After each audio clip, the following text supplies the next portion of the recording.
Mari kita membahas amalan supaya menjadi orang kaya. Nah, masuk di bab kunci pembuka rizki dan sebab datangnya kekayaan. Kita masuk dalam bab kunci pembuka rizki. Ini adalah rangkuman dari ayat Al-Quran, hadis Nabi, dan kalam-kalam ulama. Yang pertama, aqrabu, jalan yang paling dekat. Wa afdalu, jalan yang paling utama dalam mempermudah rizki dan melapangkan setiap kesulitan. Ada jaminan. Yang pertama yang paling dekat untuk memudahkan rizki. A'udzu billahi minasy syaithanir rajim.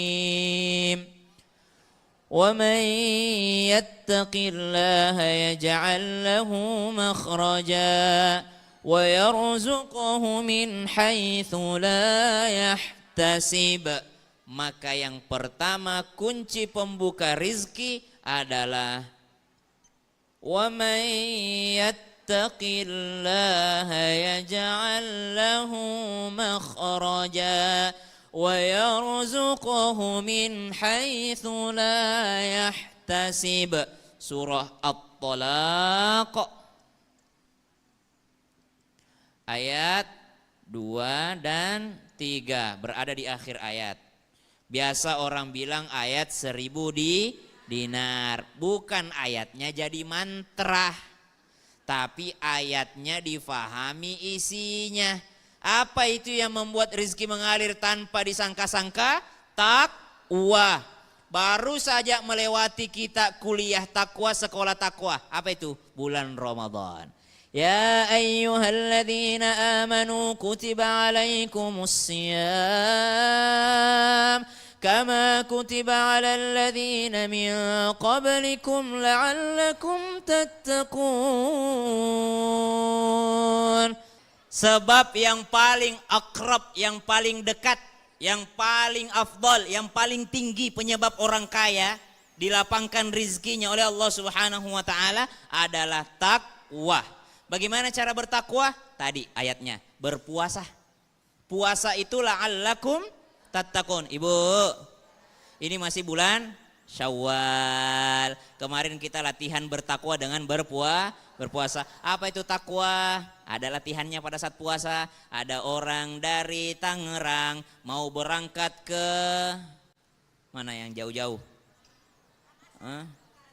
Gak usah terlalu jauh-jauh lah. Anggaplah contoh. Ada yang di sini kerja sebagai suaminya jadi driver, supir. Dia antar bosnya ke bandara. Dekat kan bandara ya. Ternyata pada saat bosnya mau terbang, ternyata ada dokumen ketinggalan di rumahnya. Bulan Ramadan. Atau ketinggalan di kantornya jauh. Di kantornya di Karawang. Subhanallah. Lalu bosnya suruh drivernya tolong ambil dokumen itu di Karawang. Bulan Ramadan, bulan puasa. Jam 11 siang. Lagi panas-panasnya. Naik mobil lah sendiri ini supir ke Karawang. Capek, haus, panas, pulang dari Karawang menuju bandara nganterin dokumen. Ternyata pada saat macet di lampu merah, dia lihat di sampingnya di dashboard ada air minum.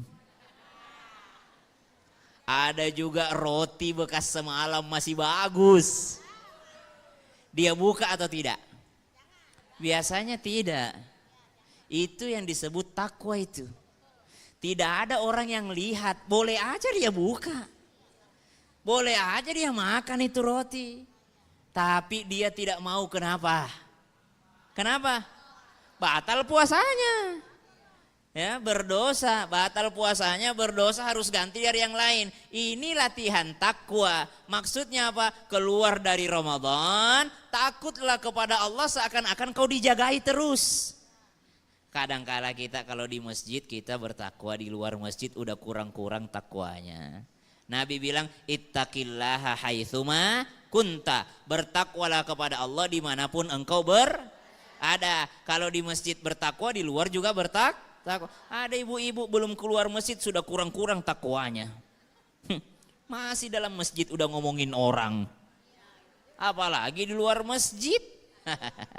Subhanallah. Jadi kalau kita menyadari puasa itu adalah latihan bertakwa, latihan dijagai sama Allah, latihan diawasin sama Allah, maka itu penyebab rizki datang.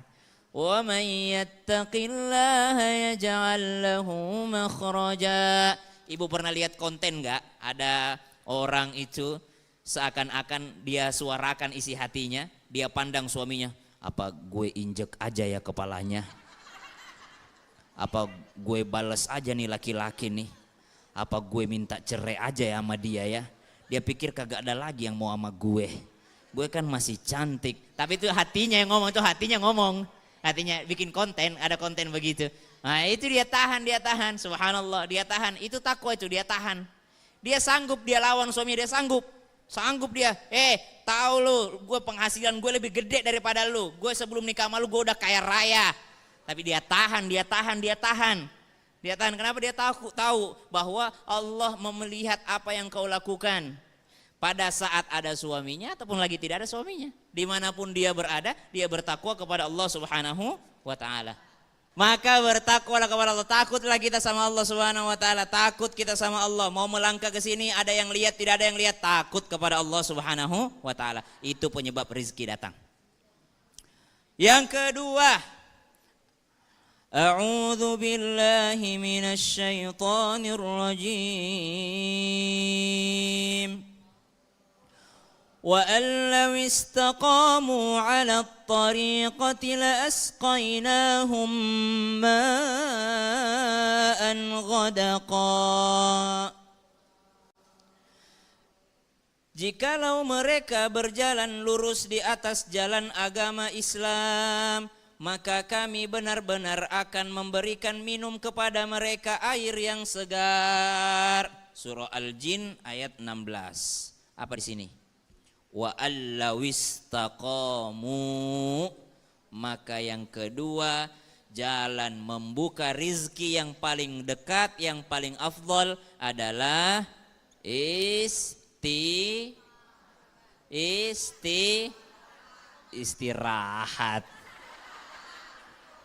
Mana mau rizkinya lancar kalau istirahat mulu? Istiqomah.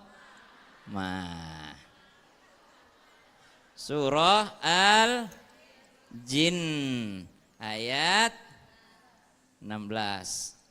Salah ini. Nggak bisa dihapus lagi. Ini 61 atau 16? Masa sih? Iya. Berarti ini salah ini. 2 dan 3. Surah Al-Jin ayat 16. Apa? Tipsnya biar kaya? Istiqomah. Apanya istiqomah? Nah, ini yang banyak mungkin itu mah ibu kokom. Nama istiqomah, panggilan kokom. Suami nama Abbas, panggilan Babas. Anak gabungan Babas dan Kokom, Baskom deh.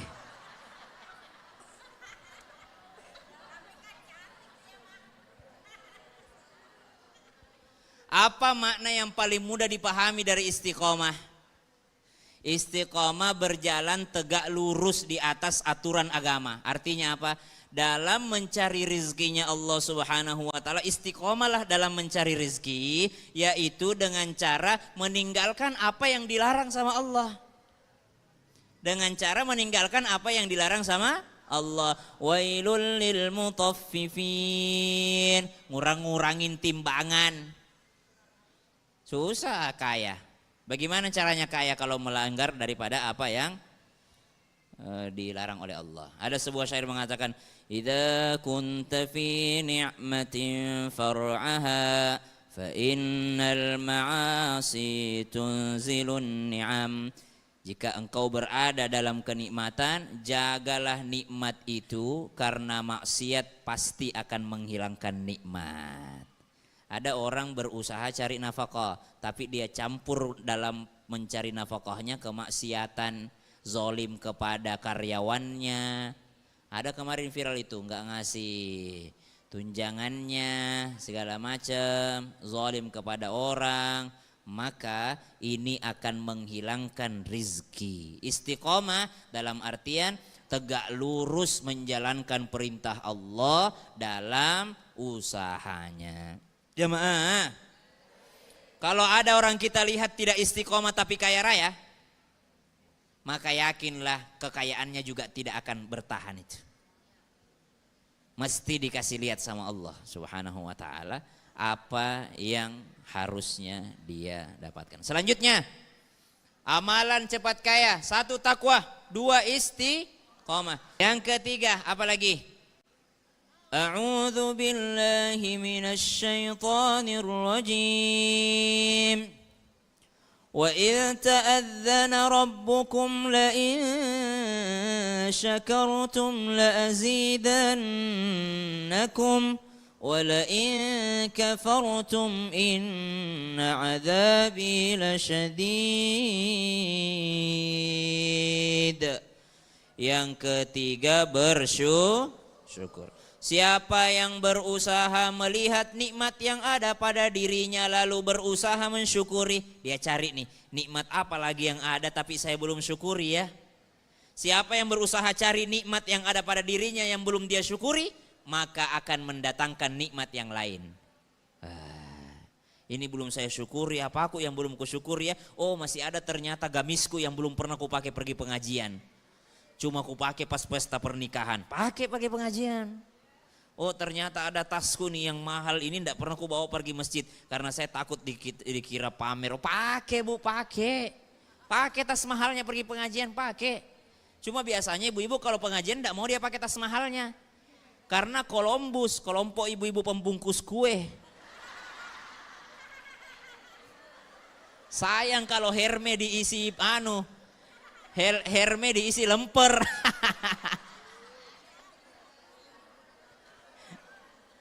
Pakai. Jangan niat berbangga-bangga, niat untuk apa? Memakai nikmatnya Allah, mencari bagaimana? Yang mana yang belum kusyukuri nikmatnya Allah ini, syukuri semua. Kalau kita pandai mensyukuri apa yang sudah ada, akan mengundang nikmat yang lain. Sebaliknya, orang yang sibuk melihat nikmat yang belum ada akan menghilangkan nikmat yang sudah ada. Waktu dia naik motor, nikmat berdua dengan suami. Pas lampu merah ada orang pakai mobil di sampingnya. Pasti dia bilang, kapan kita nyicil mobil? Udah mau mulai musim hujan ini. Maka hilanglah nikmatnya naik motor karena otaknya sudah mikirin mobil. Pada saat sudah punya mobil, nikmatnya sudah pakai mobil. Tiba-tiba muncul iklan mobil listrik. Hilanglah nikmatnya naik mobil karena otaknya sudah ke mobil listrik. Sudah pakai mobil listrik, lewat di Pondok Indah. Kapan kita punya rumah di sini? Hilang lagi semua itu. Pasti siapa yang sibuk melihat nikmat yang belum ada, maka hilang nikmat yang sudah ada. Tapi siapa yang sibuk melihat nikmat yang sudah ada untuk disyukuri, akan mendatangkan nikmat yang lainnya. Bersyukur itu memudahkan rizki. Dakhala alayya Nabi sallallahu alaihi wasallam fara'a kisratan mulqatan famasahaha wa qala ya Aisyah ahsini jiwara ni'amillah fa innaha qallama nafarat an ahli baitin fakadat an tarji'a ilaihim. Ini ada kisah sedikit dari Ibunda Aisyah, tapi ini hadisnya dhaif. Apa katanya? Nabi sallallahu alaihi wasallam itu pernah datang kepada saya. Aisyah cerita. Apa kata Aisyah radhiyallahu anha? Lalu Nabi ketika masuk rumah ada makanan tergeletak, sepotong roti tergeletak. Ketika itu Nabi SAW mengambil kisratan mulqatan famasahaha. Nabi bersihkan itu roti. Dia bersihkan itu makanan roti yang jatuh itu dia bersihkan. Waqal, lalu Nabi bilang, ya Aisyah ahsini jiwari ni'amillah. Oh Aisyah, perbaikilah hubunganmu dengan nikmat-nikmatnya Allah. Jadi ibu kalau punya barang-barang rawat ya Bu ya. Dirawat. Iya, dirawat apa nikmat-nikmat Allah itu dirawat. Allah senang. Kalau ibu merawat nikmat-nikmatnya Allah Subhanahu wa ta'ala, rawat. Ada orang HP-nya dilap-lap. Ini udah mau selfie belum dilap juga kameranya. Pas foto, Ustadz ulang, Ustadz tadi buram. Bagaimana enggak buram? Minyak semua itu kamera depannya.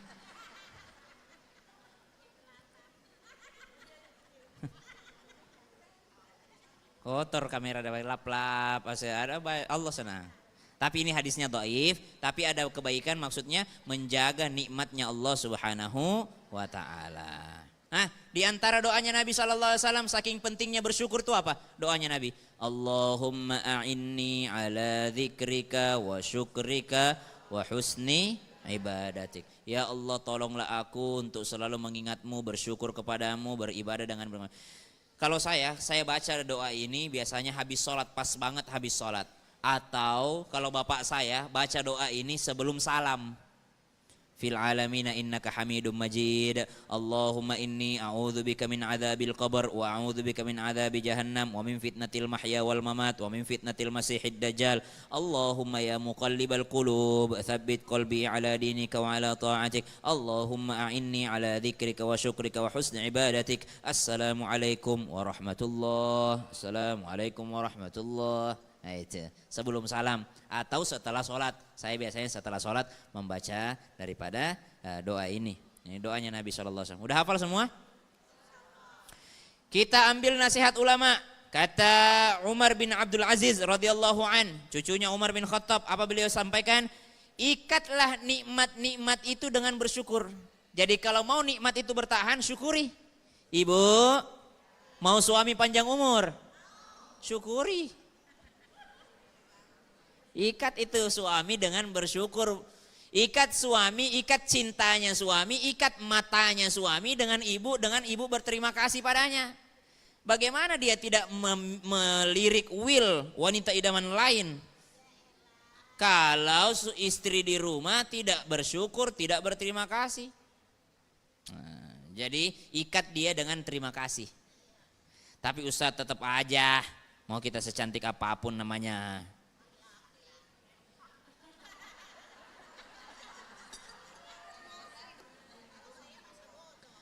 tapi ibu harus berusaha maksimal dulu biar diridhoi sama Allah, dapat pahala. Kalaupun tidak dihargai ya sudah urusan dia sudah itu. Imam Hasan Al-Basri menyampaikan sesungguhnya Allah memberikan nikmat kepada siapa saja yang dikehendakinya. Jadi kalau Allah tiba-tiba kasih nikmat rezeki nomplok itu biasa. Tapi Allah juga berkuasa menyiksa seseorang, mengubah itu nikmat jadi siksa kalau nikmat itu tidak disyukuri. Ada orang tiba-tiba dapat rezeki nomplok, dikasih sama Allah, ya terserah Allah mau ngasih. Tiba-tiba dikasih rezeki nomplok, ya terserah Allah. Tiba-tiba ternyata di bawah rumahnya ada uranium, ada emas, rezeki nomplok. Tapi ternyata pas udah dapat emasnya tidak sholat, tidak apa, tidak syukur. Maka Allah bisa saja langsung merubah itu nikmat menjadi siksa baginya. Tiba-tiba datang KPK. Ternyata bukan emas tapi uang rakyat. Subhanallah. Berarti yang ketiga, apa cara kita meluaskan rezeki adalah dengan cara bersyukur. Surah Ibrahim ayat 7. Yang keempat, ini semua amalan hati dan badan. Hatinya bertakwa kepada Allah, takut sekali sama Allah sehingga badannya tidak macam-macam. Istiqomah hatinya, syukur hatinya, lalu menampakkan rasa syukur dalam hati itu dengan beribadah gerakan-gerakannya. Jamaah. Muhammad bin Idris berkata, sesungguhnya nikmat itu sangat terkoneksi, terhubung dengan syukur. Syukur itu terhubung, bagaikan tali. Syukur itu berhubung dengan penambahan nikmat. Maka keduanya berjalan beriringan, tidak akan berhenti tambahan dari Allah selama tidak berhenti juga rasa syukur itu. Subhanallah. Syukur itu beriringan dengan nikmat. Ini ada rezeki, dia jalan terus. Selama apa? Selama di sini ada syukur. Kalau tidak ada syukur, baru berhenti itu. Tapi selama dia syukur terus, jalan terus nikmat dari Allah Subhanahu wa taala. Cara paling cepat untuk menghentikan nikmat adalah dengan tidak bersyukur. Mau tahu ciri orang bersyukur? Di antaranya suka berbagi. Jamaah, sudah berapa itu? 3. Yang keempat inilah mungkin yang ibu-ibu anggap sebagai amalan.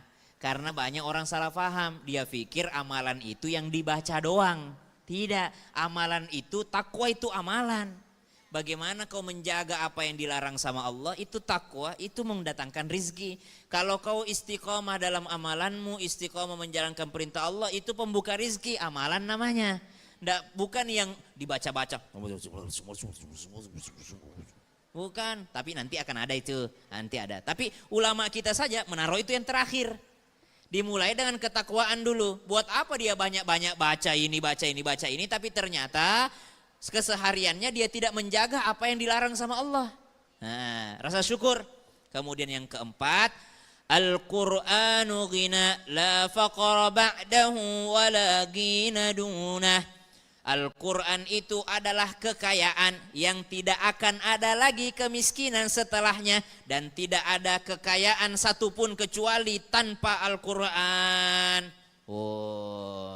Maka amalan selanjutnya yang membuat rizki itu dilapangkan adalah interaksi dengan Al-Quran. Dengan Al-Quran. Angkat tangan di sini yang baca Quran di bulan Ramadan. Masya Allah. Coba angkat tangan dulu. Ulangi dulu, mungkin tadi tidak fokus. Angkat tangan di sini yang waktu Ramadan baca Al-Quran. Masya Allah. Turunkan tangan, sekarang masih tetap. Turunkan tangannya yang sampai tanggal sekarang belum buka lagi Qurannya.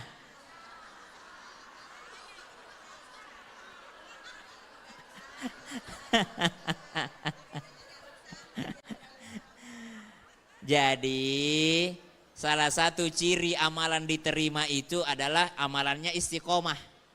Kalau mau tahu baca Quran di Ramadannya diterima atau tidak, maka lihatlah ketika sudah Ramadan. Kalau tetap dia baca Quran, berarti baca Qurannya di Ramadan itu diterima sama Allah.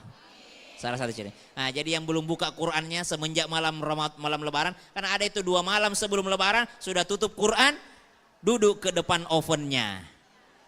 Duduk untuk masak rendang, masak opor. Berhenti baca Quran. Nah sekarang buka lagi Qurannya. Kenapa? Tidak ada kekayaan tanpa Al-Quran. Innal baital ladzi yuqra'u fihil Qur'an yaktsuru khairuhu wal baitul ladzi la yuqra'u fihil Qur'an yaqillu khairuhu. Ada sebuah hadis dari Nabi SAW. Rumah yang Al-Quran dibaca di dalamnya sungguh banyak kebaikannya. Sedangkan rumah yang Al-Quran tidak dibaca di dalamnya sungguh sedikit sekali kebaikannya. Di antara Al-Quran yang dibaca surah-surah apakah itu? Nah, masuklah kita. Yang pertama Suratul Ghina, surah kekayaan. Surah apa itu? Surah 1. Surah Al-Waqi'ah.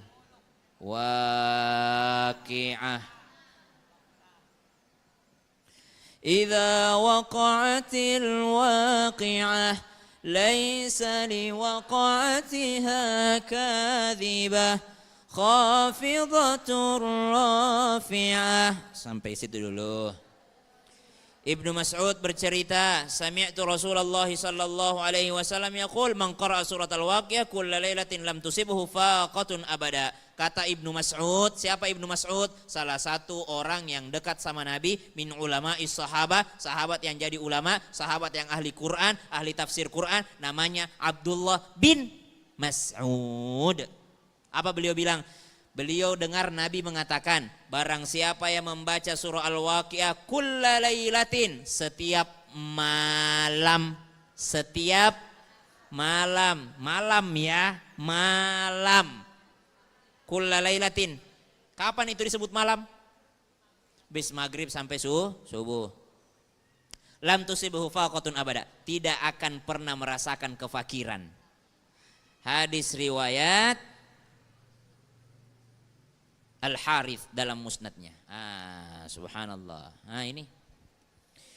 Ini Abdullah bin Mas'ud sebutkan hadisnya dan beliau mengamalkannya. Kenapa? Suatu ketika beliau jatuh sakit. Datanglah Utsman bin Affan menghampirinya. Kata Utsman bin Affan, apa yang engkau keluhkan? Kata beliau, dosa-dosa aku wahai Utsman. Kata Utsman bin Affan, apa yang engkau inginkan? Lagi sekarat nih ditanya-tanya. Kenapa kau sedih? Saya sedih dengan dosa-dosa aku. Ditanya lagi, apa yang kau inginkan? Tidak ada yang lain ku inginkan kecuali rahmat dari Tuhanku. Kata Utsman bin Affan, maukah aku panggilkan dokter? Kata Ibnu Mas'ud, nanti kalau ada dokter tambah parah sakitku. Karena dia udah tahu, ini kan sahabat Nabi. Dia udah tahu ini udah penghujung hayatnya. Nggak usah nanti tambah parah sakitku. Kemudian dia tawarkan lagi sama Utsman bin Affan. Ini kalau ada orang sakit digituin bu. Tawarin orang. Jangan datang jengukin orang sakit, nakut-nakutin orang. Udah berapa hari bu ininya? Udah 4 hari. Oh insya Allah itu. Tapi ada tetangga saya itu di sana di Jogja itu 4 hari kayaknya 3 hari apa yang meninggal ya. Tambah parah sakitnya orang digituin. Kalau ada orang sakit dikasih tawaran, apa yang kau inginkan, mau makan apa. Ini tanya nih mau makan apa Abdullah bin Mas'ud, saya carikan, kata Utsman bin Affan. Kata Ibnu Mas'ud, tidak ada yang kuharapkan sekarang cuma rahmatnya Allah. Kalau begitu kata Utsman bin Affan, ya udah kalau gitu aku kasih duit ya, aku kasih emas ya. Apa jawaban Ibnu Mas'ud? Aku tidak butuh sama uang. Kata Utsman bin Affan, kalau begitu wahai Ibnu Mas'ud, saya kasih kau uang, ini ndak usah kalau kau ndak butuh tapi taruh aja menjadi hartamu supaya apa? Kalaupun kau meninggal dunia jadi warisan untuk anak-anakmu. Apa jawaban Abdullah bin Mas'ud? Wahai Utsman bin Affan, apa kamu mikirin anak-anakku karena kamu khawatir anak-anakku jadi miskin? Apa kau mikirin itu? Kata Utsman bin Affan, ya kalau tidak ada bapaknya kasihan juga anak-anak yatim. Apa jawaban Abdullah bin Mas'ud? Ya Utsman bin Affan, saya telah menitipkan kepada anak-anakku kekayaan. Jadi kau tidak usah khawatir. Kata Utsman bin Affan, kekayaan apa yang kau titipkan kepada anakmu? Saya telah memerintahkan mereka untuk setiap malamnya membaca suratul Waqiah. Karena saya mendengar Nabi SAW bersabda, barang siapa yang membaca suratul Waqiah setiap malam, maka ia tidak akan pernah merasakan kefakiran. Surah Al-Waqiah. Rasulullah SAW bersabda, suratul Waqiah, suratul Ghina, faqra'uha wa'allimuha auladakum. Bukan hanya disuruh baca. Tapi surah Al-Waqiah kata Anas bin Malik adalah surah Al-Ghina, surah kekayaan. Bacalah dan ajarkanlah kepada anak-anakmu. Idza waqa'atil waqi'ah laisa liwaqa'atiha kadhibah khafidatur rafi'ah idza rujjatil ardu rajja wa bussatil jibalu bassa fakanat haba'an munbatha wa kuntum azwajan thalatha fa ashabul maimanati ma ashabul maimanah wa ashabul mash'amati ma ashabul mash'amah was-sabiquna as-sabiqun. Ini ayat 10. Kata guru saya, di sini bacalah doa. Allahumma ja'alna minas sabiqin as-sabiqin. Ya Allah, golongkanlah aku menjadi orang yang terdahulu masuk surga. Enggak lama-lama nungguin antrian. Jadi cepat masuk surga. Mau cepat masuk surga? Mati.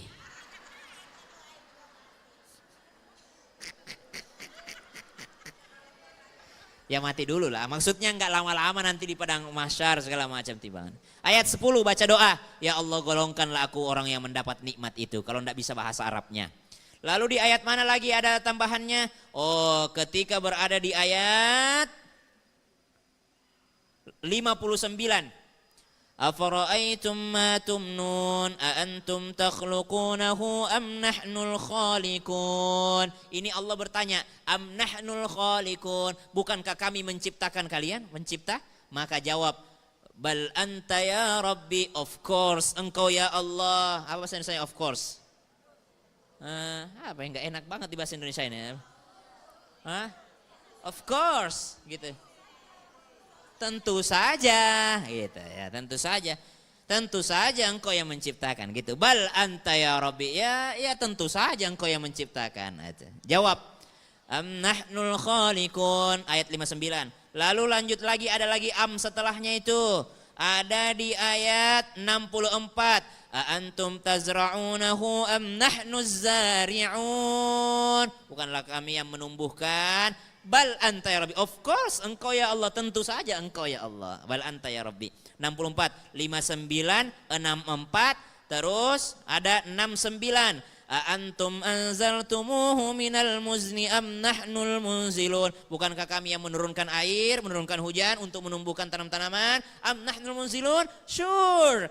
Of course, tentu saja engkau ya Allah. Bal anta ya Rabbi. Lalu ada lagi di ayat 72, am nahnul munsyi'un, tentang api. Tentu saja engkau ya Allah, bal anta ya Rabbi. Lalu terakhir di ayat 74, fasabbih bismi rabbikal azim. Bukan fasabbih bismi rabbikal azim yang kedua ya, yang pertama.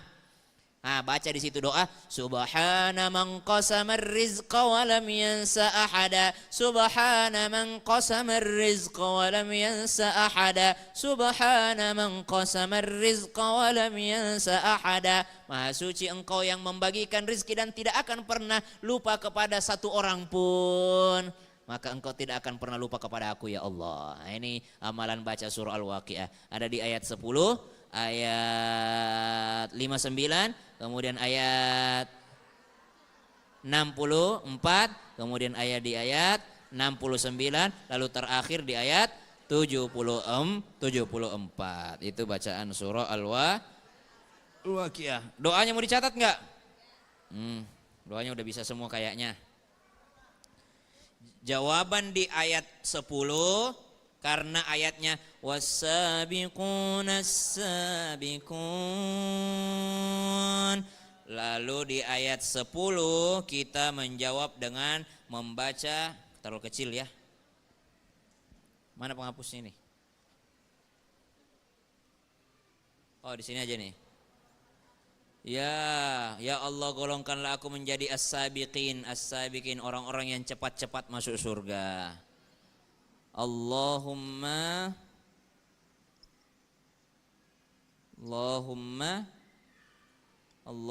ja'alna atau ja'alni, Allahumma ja'alna minas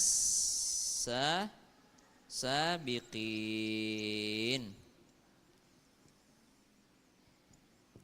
Ya Allah, golongkanlah aku menjadi yang awal-awal. Ini di ayat 10. Kemudian ada di ayat 59.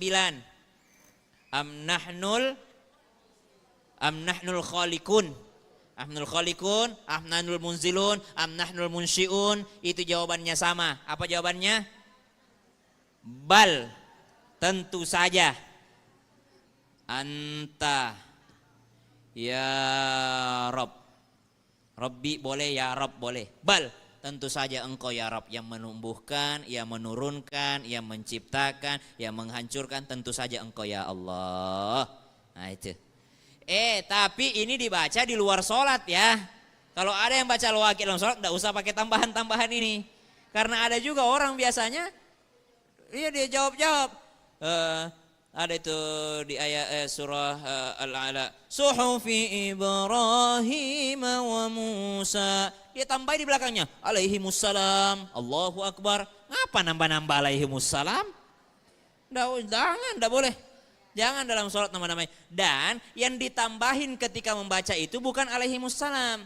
Ditambahin apa? Apa perintahnya dalam surah Al-A'la? Di ayat pertama. Sabbihisma rabbikal a'la. Perintahnya bertasbih. Maka selesai baca surah Al-A'la, suhufi Ibrahim wa Musa. Tambahannya bukan alaihimussalam, tambahannya subhanallah walhamdulillah. Bertasbih, disuruh bertasbih. Kan perintahnya sabbihisma rabbikal a'la, bukan disuruh alaihimussalam. Nah, sama dengan surah Al-Insyirah ya, atau At-Tin itu. Wa fi asnatin thumma illa alladziina amanu shalihati falahum ajrun ghairu mamnun fama yukadzibuka ba'du biddin alaysa Allahu bi ahkamil hakimin bala wa ana minasy syahidin. Ya, tentu saja, tapi di luar salat. Ada lagi di ayat berapa tadi? Yang terakhir, fasabbih bismi rabbikal azim. 69, 74. Ada di ayat 74. Apa jawabannya? Ya, subhanana man qasama ar-rizqa walam yansa ahada.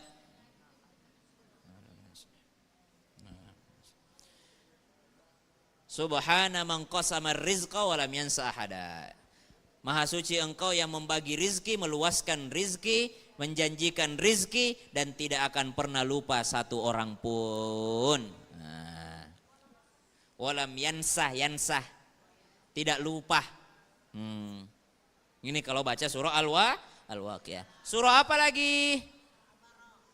Oh, ada juga doa setelahnya nih, kata Habib Sa'ad nih. Allahumma sun ujuhana bil yasar wa la tuhinna bil iqtar fanastarziqa talibi rizqika wa nasta'tifa shirara khalqika wa nashtagila bihamdi man a'tana wa nubtala bidhami man mamna'ana wa anta min waraika kullihi ahlul ata'i wal mana'. Allahumma kama sunta wujuhana 'anis sujudi illa laka.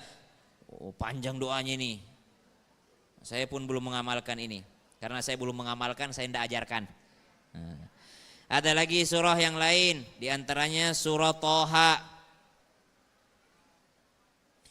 Kata para sahabat, ketika turun surah Toha, itu malaikat berkata, seandainya manusia mengamalkan ini, baca surah Toha ini, maka beruntungnya manusia itu karena diturunkan surah Toha ini. Toha ma anzalna alaikal qur'ana litashqa. Saya tutup pengajiannya dengan membacakan satu surah yang paling bisa diamalkan, yang memudahkan rizki, dan akan saya lanjutkan nanti amalan ini di pengajian selanjutnya. Apa itu yang terakhir? Man qara'ah qul huwallahu ahad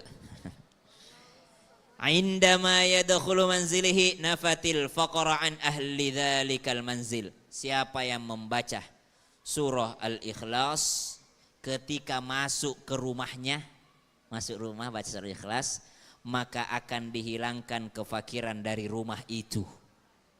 Jadi tidak akan miskin. Jadi ibu kalau mau jadi orang kaya, anaknya kaya, semuanya jadi orang dilancarkan rezekinya, maka masuk rumah setelah beri salam baca qul huwallahu ahad. Ja'a rajulun ila Nabi sallallahu alaihi wasallam fasyaka ilaihi al-faqra wa dhiqal ma'isha faqala lahu sallallahu alaihi wasallam idza dakhalta manzilaka fasallim in kana fihi ahad aw lam yakun fihi ahad fasallim alayya waqra qul huwallahu ahad marratan wahidah fa fa'ala ar-rajul fa darrallahu alaihi rizqa hatta fada alaihi jiranihi wa qarabatihi.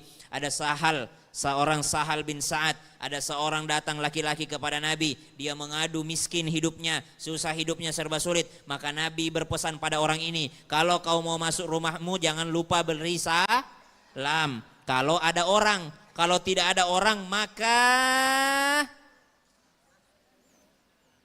tetap beri salam. Assalamualaikum wa ala ibadillahi salihin. Lalu setelah itu kata Nabi sallallahu alaihi wasallam, fasallim alayya, maka berikan keselamatan untuk Nabi. Assalamu alayka ayyuhan nabi wa rahmatullahi wa barakatuh. Setelah itu baca qul huwallahu ahad, surah Ikhlas. Maka orang itu pun melakukannya sehingga meluber kepada tetangga dan kerabatnya kekayaannya.